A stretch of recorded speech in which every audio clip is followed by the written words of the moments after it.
D'abord la consternation, c'est-à-dire que j'ai pas compris de voir Andrea, qui est un ami de longue date, avec qui j'ai milité sur de nombreux combats, d'ailleurs des combats contre l'extrême droite, le voir en direct sur BFM à quelques jours du scrutin, dire je quitte la France insoumise et surtout j'appelle à voter Front National, c'était pour moi voilà, une émotion forte, difficile à encaisser.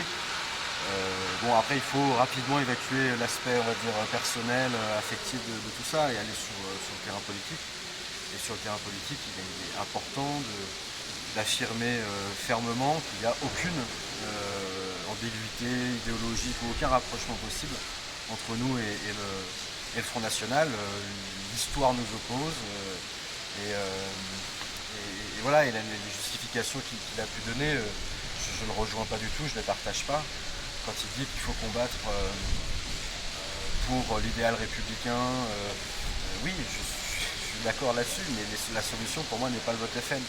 La distinction qu'on fait, nous, c'est que l'idée qu'on se fait de la République, c'est d'abord un contrat civique, un contrat politique, et c'est pas une définition d'une nation ethnique comme le propose le Front National. Donc voilà, effectivement, sidéré, consterné, et puis très étonné au final, parce que je me pose beaucoup de questions. Je me demande s'il a fait ça parce qu'il a pu subir, comme il l'a dit, des violences en interne suite à son voyage à Yalta, mais est-ce que ça justifie un tel acte? Est-ce qu'il a fait ça en homme libre? Est-ce qu'il a fait ça pour le choix réellement des convictions? Enfin voilà, je me pose des questions et comme j'ai pas de réponse, c'est d'autant plus frustrant.